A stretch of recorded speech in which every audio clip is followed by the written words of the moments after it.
Good morning, everybody. Today we're doing class from home. The things that you're going to need is a space to move around in. For example, I'm in my kitchen. You're also going to need a chair at some point. I have mine set and ready to go for what we're going to be doing shortly after we get started.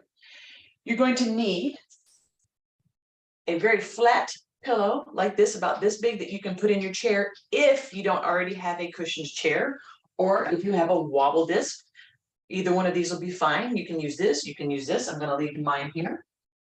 We're going to be working in our kitchen. I have some stuff preset to do our carry. So if you have a bag, you can go grab a bag for your farmer's carry that we're going to be doing. We'll be doing forwards and reverse walking, practicing our hip hinges.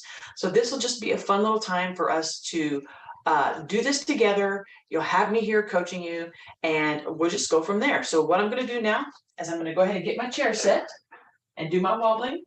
And I'm going to have us on a timer. So we're going to be doing each thing for 1:50. We're going to start with our side to side, then do front to back, and then do our right 4-point hula and our left 4-point hula. So go ahead and get seated, get comfortable. And I'm going to make a request of you. Since you're in your own home, I would ask for you to try to do this barefooted if you can, so that you're able to connect with the floor and walk around. We won't be doing this for maybe more than 20, 30 minutes.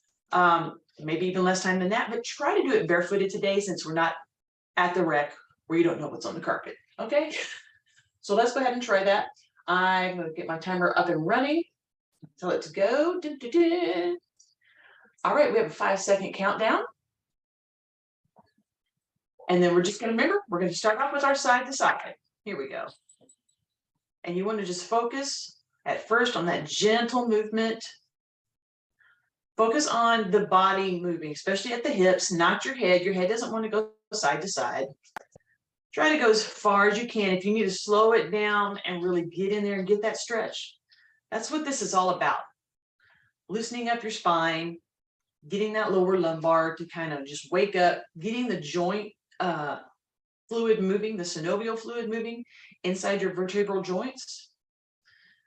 Pretty sure I didn't say that correctly, but that's okay. Vertebral joints. All right. And again, we're going to do this for 1:15, so that the entire warm-up takes about 5 minutes. Practice your breathing. And let's just go ahead and make sure our toes are doing something. So you want to splay those toes out. So if you don't have your shoes on, spread your toes out as much as you can and just kind of hold them there while you're doing the side to side. Your toes aren't doing anything else but maybe kind of gently gripping at the floor. We have 10 seconds left, and then we're going to start our front to back. And remember, it's not the whiplash movement, it's the hips movement. And here we go. You're going to go front to back. And you want to be gentle here. If you have any sort of back issue on this, just don't push into that part. You just want to do that gentle waking up. All right. And just keep up a nice, steady breathing pace of your own.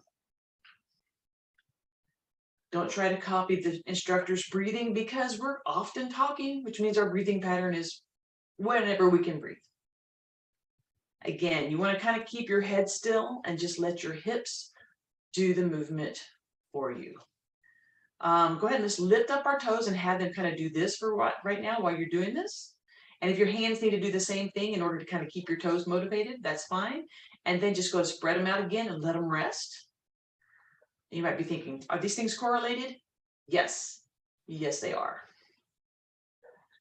If your feet are actively talking to the ground through your nerves, then you're going to have better communication in your brain with your feet. All right, we're going to be doing 4-point hula, whichever direction you choose to go. Let's go right first. So I'm going to go forward, back, side, forward, back, side, forward, side. I keep forgetting a side. I'm doing it, I'm just not saying it. And this actually feels really good after all the workouts I did yesterday, just kind of taking care of my back for a hot minute. I think what I'm going to do is just leave my wobble disc at my office chair and set this as one of the little things that I practice. If I've been seated for too long, I kind of need to do something to make sure that my spine stays in good condition.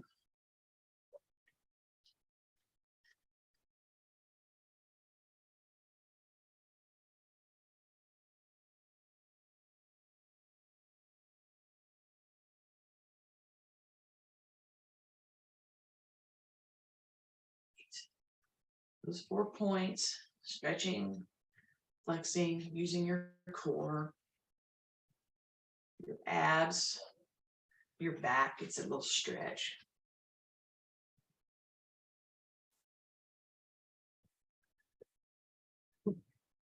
Come to center. Now we're going to do front, side, back. The person you just saw behind me is my son, Ethan, who is off work today for reasons, you know, it snowed and the conditions are icy, so good.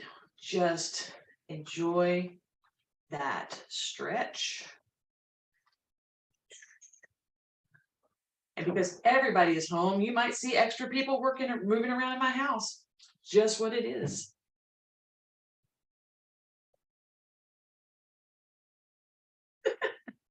He does this. Oh my goodness. Yeah. We've got about 30 seconds left on this round. He's like Waldo when it comes to my videos. Like, where's Ethan hanging out? Oh, thanks, buddy. Thanks a lot. 10 seconds, guys. 10 seconds.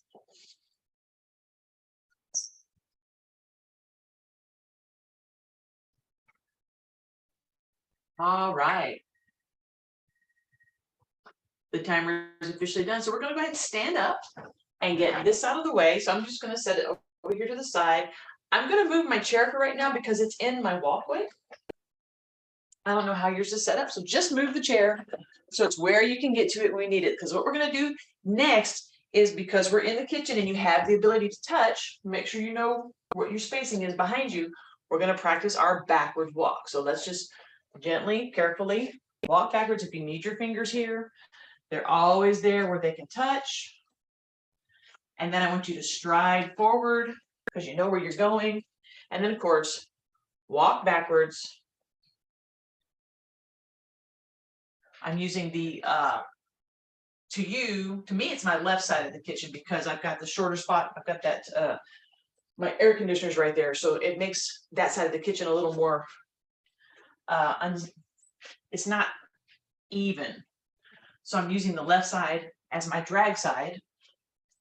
And let's do this one more time. And then, of course, if you're doing this barefooted, we might actually do it again. So go ahead and come forward. Now, I'm going to stop here. If you're doing this barefooted, when we're doing the step back, make sure you're feeling that toe to heel movement on the walk back, okay? With our shoes and socks on, sometimes it dulls the ability of our feet to send out as much information, so the impulses of our nerves that come up to our brain. And so since we're barefooted, if you're barefooted, just make sure you're kind of spreading those toes and feeling all of the information that's being sent. And walk forward one more time. Let's do it once more, taking care to kind of feel what our feet are doing. Good. You don't have to do it as many times as me. And then forward again. All right, good job. Now, one of the other warm-ups that we do is our knee lifts. And the kitchen is a great place for it, depending on which counter is higher. And I just realized that this counter is slightly higher than this counter, which is very weird. Okay. You just stand here and we're going to lift the knee as high as the counter. And we're going to do that 20 times total. 4, 5, 6. You don't have to hold on if you don't want to. 7, but you can.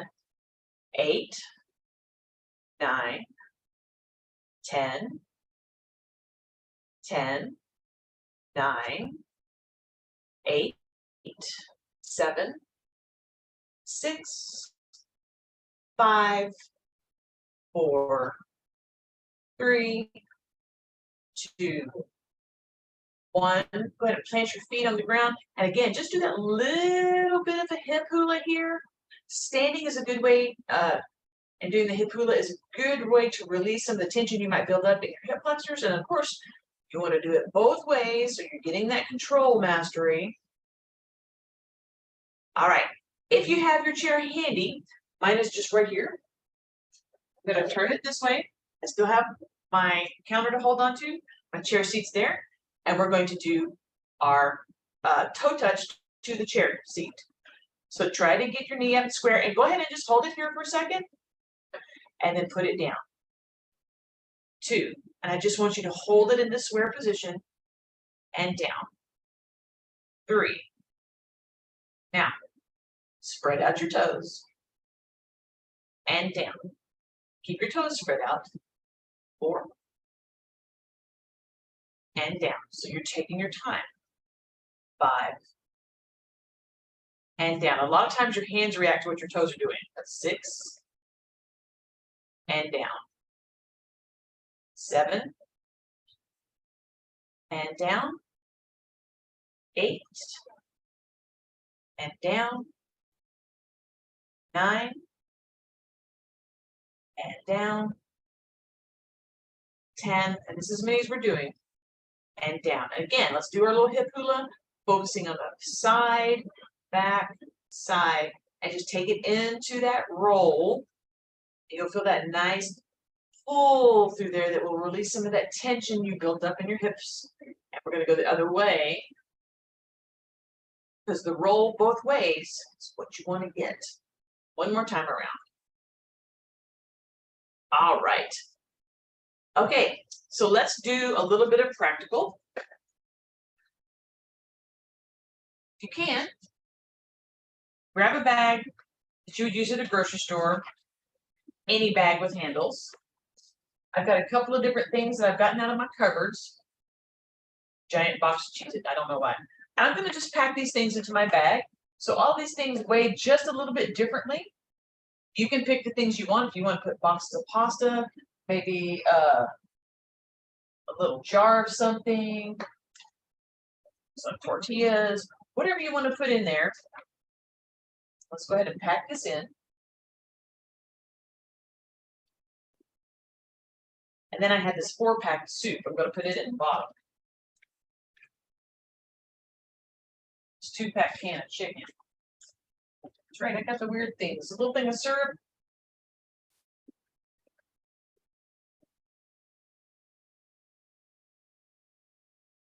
And then a box of crackers. I'm just going to lay across the top there. Doesn't really fit in like I want it to. And then I'm going to use 2 hands. And we're going to take that to the floor. A little bit of a hip hinge. All right. So hinge down. Get your little handles. We're going to pick it up and we're just going to walk to the top of our walking space. Turn and go back. Picking up the same arm. Turn and come back. We're going to do 2 up and 2 back.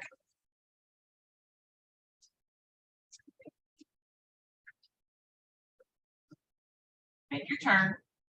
Now I'm coming back to where I started. I'm going to put it in front of me. Now I started midway, so my up and back and started midway. And I'm going to hip hinge and pick it up and do the other side now. Walk up. Now, which way you turn, entirely up to you. I'm going to turn the other way because I turned in last time, so I'm going to turn this direction and walk. And then turn this way. So however you decide to do it, that was my 1 completed round.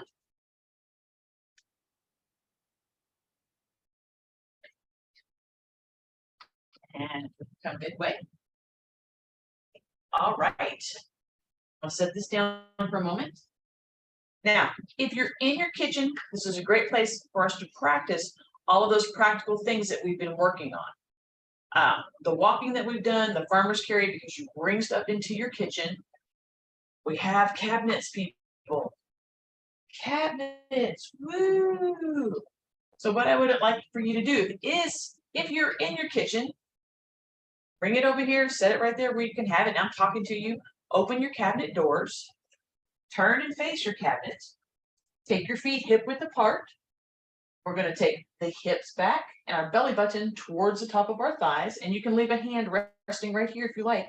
And we're just going to roll back into our hip hinge, protect your back. And then, so if you got a hand here, just touch and touch. Touch and touch. We're going to get a little bit of stretch in here. Touch and touch, touch and touch. And then we're going to roll up, shake those legs out, lift the heel to kind of release the hamstrings a bit. If you need to widen your stance, this is a great time to do that. And again, we're going to take the hips back, tuck the belly button forward, hold on to here if you need to, sink down into your hips a little bit more. Touch and touch, touch and touch, touch and touch. And you can do as many of these as you like. You can go slower than me. You can go faster than me. All right, and we're going to roll ourselves up. So we're going to use these big muscles back here and back here to roll ourselves up. Again, do your hip hula both ways. Close that foot stance, lift the heels to release the tension in the back of your legs. All right, now here you have some options. You can pause the video and do a couple more passes with your bag. Do 2 more on each side if you like. You can do as many as you want. So if you want to, you pause the video now and do that. If you don't want to do that, we're going to pick the bag up. So we're going to do our hip hinge to pick the bag up, put it on the counter, unpack it. Real time unpacking, people. Real time.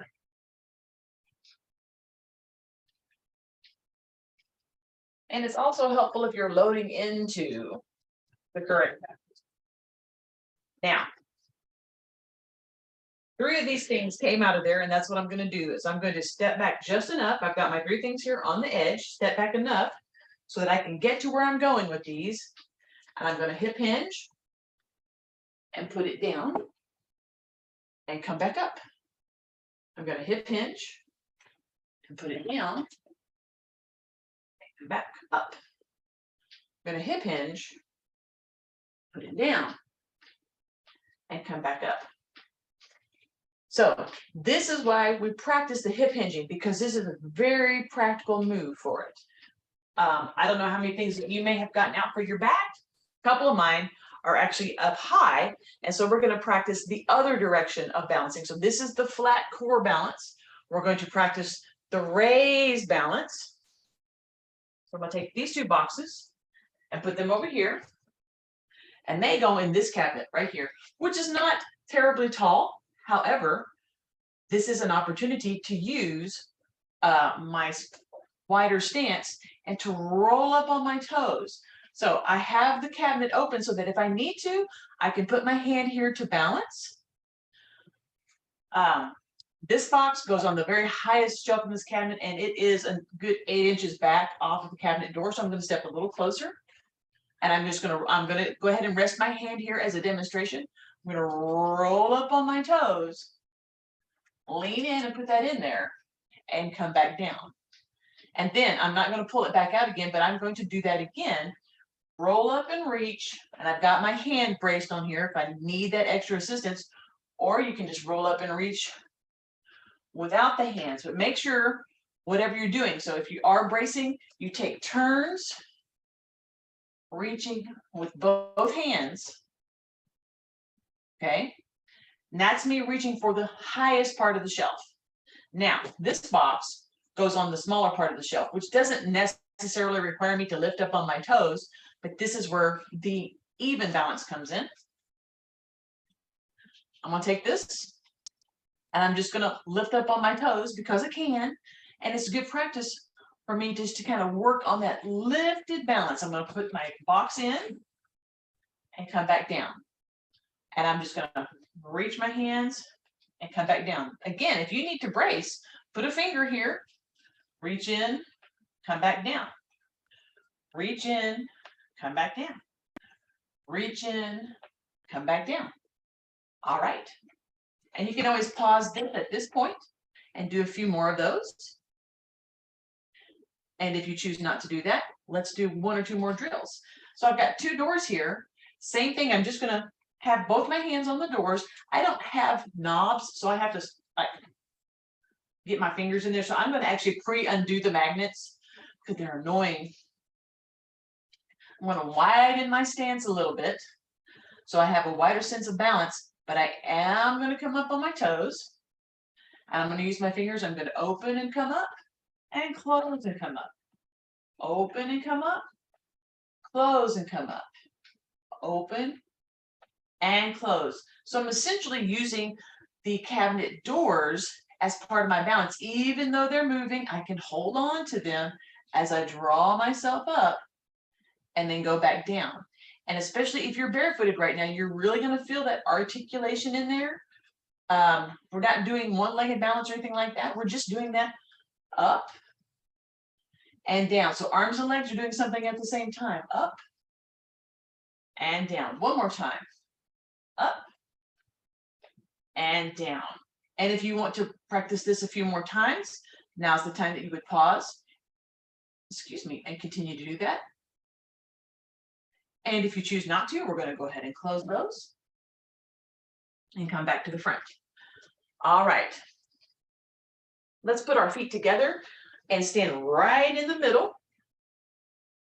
So feet are touching. I'm going to actually back up so that you can see my feet, such as they are. And I'm touching both here. And I want you just to put both feet flat on the ground, stand up nice and tall, and then take the hands away as you can. And let's just stand here for 5, 4, 3, 2, 1. And then go ahead and take your fingers back. And I want you to lift your toes. Now, this is not the ball of your foot I'm talking about. I'm talking about just your toes. Lift the toesies off, not the ball of the foot. So not your heel, not the ball, just your toes. I want you to raise your toes. I'm going to scoot back just a little bit, and I have to kind of go off. My toes are lifted. This is me lifting the ball. This is me lifting my toes. So my toes are down, toes are up. Toes are down, toes are up. Let's actually do that. Ready? Up, down, up, down, up, down, up, down, and up. Leave them up. And put the hands down as you can. And if you need to touch, touch. We're going to hold this position for 5, 4, 3, 2, 1.